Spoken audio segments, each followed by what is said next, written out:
Good morning students. आज हम पश्चिमीकरण के प्रभावों का अध्ययन करेंगे। पिछले वीडियो में हमने पश्चिमीकरण का अर्थ और परिभाषा देखी थी, पश्चिमीकरण की विशेषताओं का अध्ययन किया था कि पश्चिमीकरण क्या है। कि पिछले 150 वर्षों के अधिक समय से जो आपके यहाँ अंग्रेज़ी राज रहा, उनके प्रभाव में आने के बाद आपके समाज में क्या क्या परिवर्तन आए, इसे हम पश्चिमीकरण के अंतर्गत अध्ययन करते हैं। हमने देखा था कि यह नैतिक रूप से तटस्थ अवधारणा है, एक व्यापक अवधारणा है, एक वैज्ञानिक अवधारणा है, इसके अनेक प्रारूप हैं। कि ये इस व्यापक अवधारणा इस सेंस में कि इसने समाज के सभी क्षेत्रों को प्रभावित किया, केवल एक क्षेत्र की बात नहीं करते हम। शिक्षा, आपका प्रथाएं, परंपराएं, खान पान, रहन सहन, कला, विज्ञान, हर क्षेत्र में पश्चिमीकरण ने प्रभावित किया। तो आज हम देखेंगे कि भारत में अंग्रेज़ों ने लगभग 200 वर्षों तक शासन किया। तो उनके 200 वर्षों तक जिन्होंने यहाँ जो शासन किया, उससे हमारे समाज और संस्कृति में अनेक परिवर्तन हुए। भारतीयों के खान पान, रहन सहन, प्रथाओं, धार्मिक, आर्थिक, राजनीतिक एवं सामाजिक संस्थाओं एवं संस्कृति के क्षेत्र में घटित होने वाले परिवर्तनों का हम यहाँ उल्लेख करेंगे। खान पान व रहन सहन में परिवर्तन। अंग्रेज़ों के संपर्क के कारण भारतीयों के खान पान, रहन सहन में कई परिवर्तन हुए।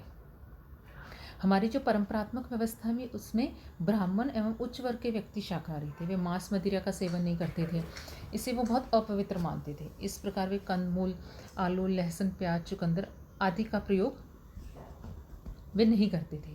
भोजन करने से पूर्व स्नान किया जाता था, आंगन को लीपकर शुद्ध किया जाता था। किंतु अंग्रेजी प्रभाव के कारण सभी जातियों में परिवर्तन आए। कुछ जातियां मांस मदिरा व अंडों का सेवन करने लगी, सभी प्रकार के आपके जो सब्जियां हैं उनको खाने लगे। अब वे भोजन से पूर्व स्नान करना या शुद्ध वस्त्र धारण करना कोई आवश्यक नहीं माना जाता था। अब भोजन करते समय जूते उतारने आवश्यक नहीं माने गए।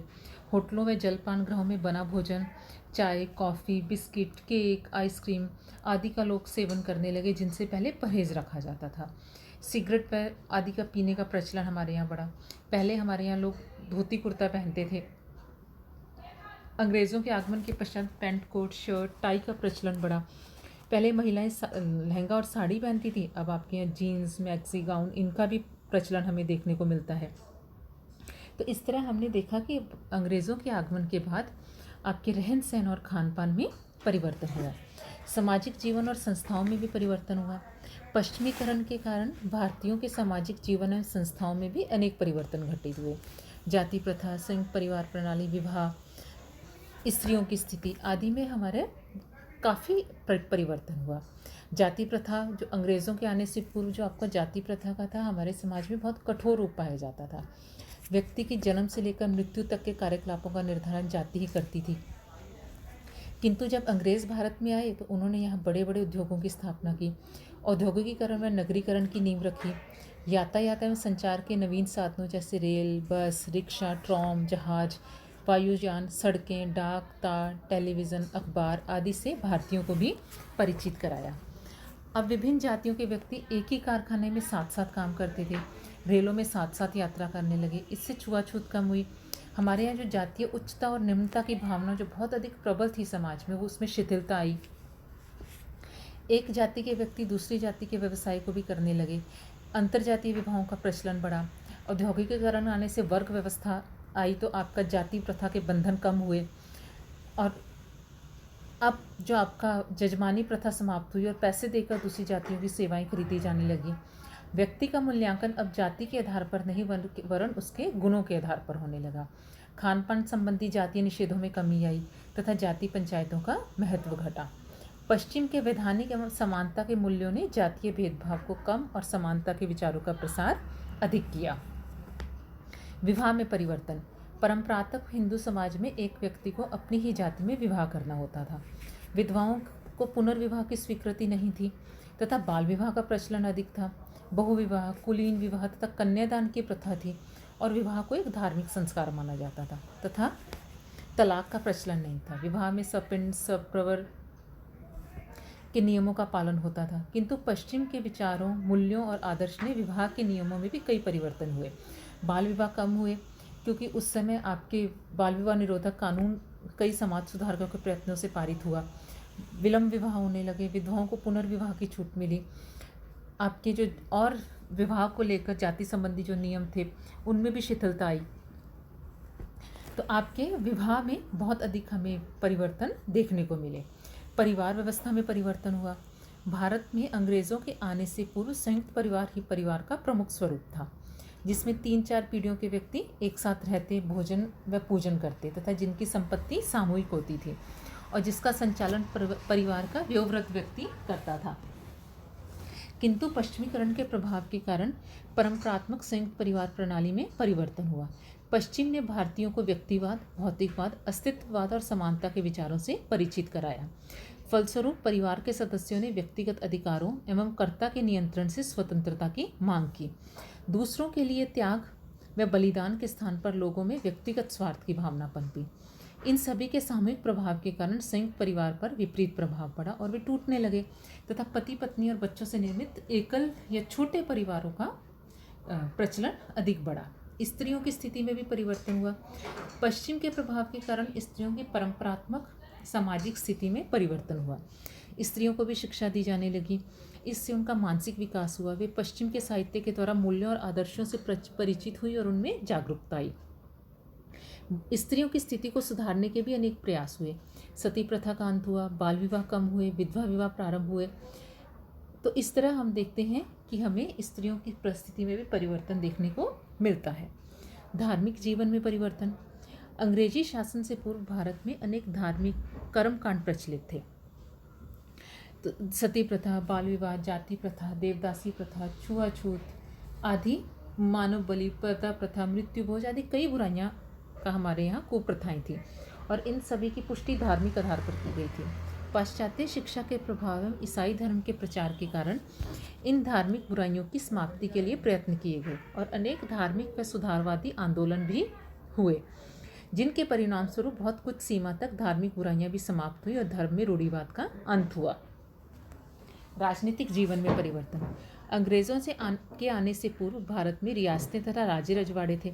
छोटे छोटे भू क्षेत्रों पर सामंतों का शासन था।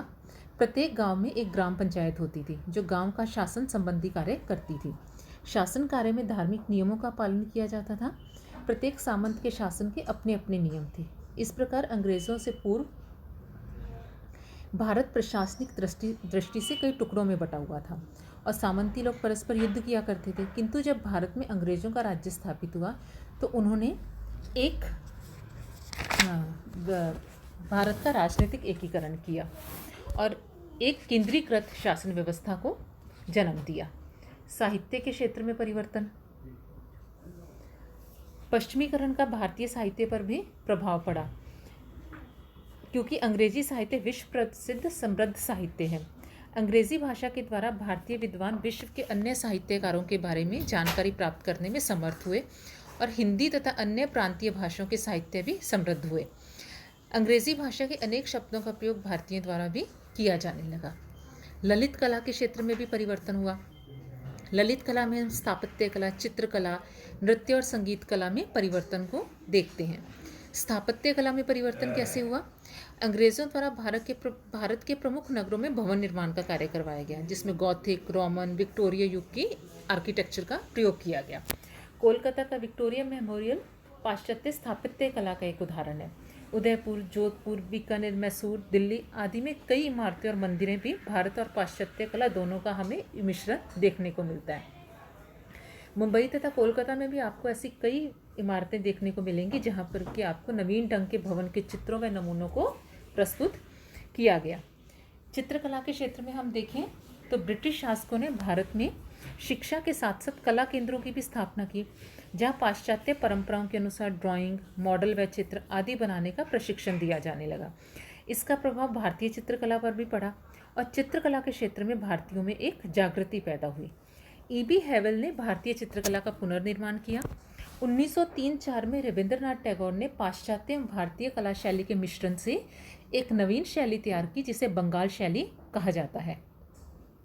गुजरात व अहमदाबाद में भी कई चित्रकार उत्पन्न हुए। नंदलाल बोस, रविशंकर रावल, कनु देसाई आदि ऐसे चित्रकार हैं जो पश्चिमी शैली से प्रभावित थे। नृत्य तथा संगीत कला के क्षेत्र में भी परिवर्तन देखने को मिलता है। अंग्रेज़ों के आने से पूर्व नृत्य तथा संगीत का क्षेत्र राजघरानों तक सीमित था, किंतु पश्चिमी प्रभाव के कारण नृत्य तथा संगीत के क्षेत्र में जागृति आई। इस क्षेत्र में रविंद्रनाथ टैगोर प्रमुख व्यक्ति थे, जिन्होंने संगीत को रविंद्र संगीत के नाम से जाना जाता है। पाश्चात्य संगीत से भारतीय शास्त्रीय संगीत तो प्रभावित रहा, किंतु सामान्य संगीत पर इसका बहुत अधिक प्रभाव पड़ा। शिक्षा के क्षेत्र में भी अनेक परिवर्तन हुए। परंपरागत जो हमारी शिक्षा प्रणाली थी वो गुरुकुल पद्धति थी। शिक्षा सभी के लिए उपलब्ध नहीं थी, वरन एक विशेष जाति या उच्च जातियों के लोगों के बच्चे ही शिक्षा ग्रहण कर सकते थे। किंतु जब अंग्रेज़ों का भारत में आगमन हुआ तो उन्हें राजकाज चलाने के लिए लोगों की आवश्यकता थी। इसके लिए उन्होंने एक सार्वभौमिक शिक्षा प्रणाली प्रारंभ की, जिसे हम मैकाले की शिक्षा पद्धति के नाम से भी जानते हैं। इसमें सभी वर्गों एवं जातियों के व्यक्ति अंग्रेजी शिक्षा ग्रहण करने लगे। इससे शिक्षा का प्रसार हुआ समाज में। अंग्रेजी शिक्षा प्राप्त व्यक्तियों को राजकीय सेवा में प्राथमिकता दी जाने लगी। इस शिक्षा में उदारवाद, धर्मनिरपेक्षवाद, विज्ञानवाद, प्रजातंत्र, समानता और स्वतंत्रता के मूल्य भी निहित थे। अतः इस शिक्षा की ग्रहण करने के बाद भारतीयों के विचारों, आदर्शों, मूल्यों और जीवन शैली में भी परिवर्तन आया। अंग्रेजी शिक्षा के कारण अनेक धार्मिक एवं सामाजिक कुरीतियां, अंधविश्वासों, आडंबरों का अंत हुआ, क्योंकि पाश्चात्य शिक्षा प्राप्त विद्वानों ने धार्मिक एवं सामाजिक सुधार के आंदोलन चलाए। आर्थिक क्षेत्र में परिवर्तन। अंग्रेजों के भारत में आने से पूर्व भारतीय अर्थव्यवस्था एक ग्रामीण अर्थव्यवस्था थी, जो कृषि एवं कुटीर व्यवसायों पर आधारित थी। प्रत्येक गांव लगभग एक स्वतंत्र आत्मनिर्भर इकाई था। गांवों में उत्पादन स्थानीय आवश्यकताओं के अनुसार ही होता था। साप्ताहिक हाट एवं बाजारों या मेलों के अवसर पर आसपास के लोग अपने द्वारा उत्पादित वस्तुओं को बेचने आते थे। उत्पादन मानव व पशु शक्ति द्वारा छोटे पैमाने पर होता था, किंतु अंग्रेजों ने भारत में बड़े बड़े कारखाने स्थापित किए, जिनमें उत्पादन जड़ शक्ति द्वारा मशीनों की सहायता से बड़े पैमाने पर होने लगा। अब स्थानीय, प्रांतीय, राष्ट्रीय ही नहीं वरन अंतर्राष्ट्रीय बाजारों के लिए उत्पादन होने लगा। यातायात एवं संचार के साधनों ने औद्योगिकरण में सहायता प्रदान की और कच्चे माल को कारखानों तक तथा बने माल को मंडियों तक पहुंचाने में सहायता की।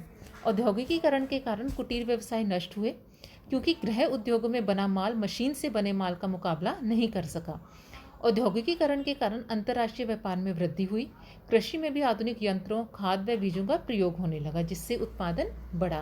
किसान आर्थिक फसलें जैसे तिलहन, गन्ना, कपास, जूट, तंबाकू आदि की अधिकाधिक खेती करने लगे। ब्रिटिश शासन ने भूमि व्यवस्था में भी परिवर्तन किया और जमींदारी प्रथा लागू की, जिसके परिणामस्वरूप किसानों की आर्थिक दशा भी गिरी। औद्योगिकीकरण के कारण व्यापार में वृद्धि हुई, बैंकों की स्थापना हुई, श्रम विभाजन और विशेषीकरण पनपा तथा पूंजीवादी व्यवस्था ने जन्म लिया। मानवतावाद। श्रीनिवास का मत है कि पश्चिमीकरण ने भारत को मानवतावादी मूल्य प्रदान किए। मानवतावाद का अर्थ है किसी धर्म, जाति, लिंग, आयु तथा आर्थिक स्थिति को ध्यान में रखे बिना सभी लोगों के कल्याण में समान रुचि रखना। प्राचीन भारत में प्रचलित कानूनों में समान अपराध के लिए समान दंड की व्यवस्था नहीं थी, वरन धर्म, जाति एवं पद के आधार पर अलग अलग प्रकार का दंड दिया जाता था। अंग्रेजों ने विषमता को समाप्त कर सारे देश में एक समान कानून लागू किया और उसे मानवतावादी आधार प्रदान किया। मानवतावाद में दो तत्व सम्मिलित हैं, समतावाद एवं लौकिकीकरण। मानवतावाद के अंतर्गत भारत में अंग्रेजों के द्वारा 19वीं सदी के पूर्वार्ध में किए गए अनेक सुधार सम्मिलित हैं। उन्होंने सभी धर्मों, जातियों व प्रजातियों के लिए समान शिक्षा की व्यवस्था की, स्कूल, अस्पताल एवं अनाथालयों की स्थापना की। अब हम एक आलोचनात्मक दृष्टि अगर देखें पश्चिमीकरण की, तो लर्नर की मान्यता है कि पश्चिमीकरण अनुपयुक्त एवं संकुचित अवधारणा है, क्योंकि रूसी साम्यवाद भी एक शक्तिशाली आधुनिकीकरण करने वाला प्रारूप है। डॉक्टर श्रीनिवास का पश्चिमीकरण से तात्पर्य भारत पर ब्रिटिश प्रभाव से है, लेकिन यह बहुत संकुचित प्रारूप है। इसका कारण है कि यह स्वतंत्रता प्राप्ति के पश्चात भारत पर रूसी और अमेरिकी प्रारूपों का प्रभाव भी स्पष्टतः पड़ा। योगेंद्र सिंह ने बताया कि भारत में नवीन अभिजात वर्ग के बहुत से लोगों के लिए, साथ ही एशिया के भी नए राज्यों में पश्चिमीकरण एक निदानात्मक अर्थ लिए हुए है, क्योंकि यह पश्चिम के द्वारा इन देशों के पूर्ववर्ती औपनिवेशिक शासन से संबंधित रहा है। यह इसलिए आधुनिकीकरण की बजाय अधिक मूल्य भारयुक्त है, और यही कारण है कि आधुनिकीकरण हमें अधिक उत्तम विकल्प प्रतीत होता है। परंतु फिर भी डॉक्टर योगेंद्र सिंह का कहना है कि संस्कृतिकरण और पश्चिमीकरण ऐसी अवधारणाएं हैं जिनमें सैद्धांतिक दृष्टि से निश्चितता का अभाव है, लेकिन सत्यता पर जोर देने वाली अवधारणाओं के रूप में उनमें काफ़ी उपयुक्तता और व्यवहार्यता भी है।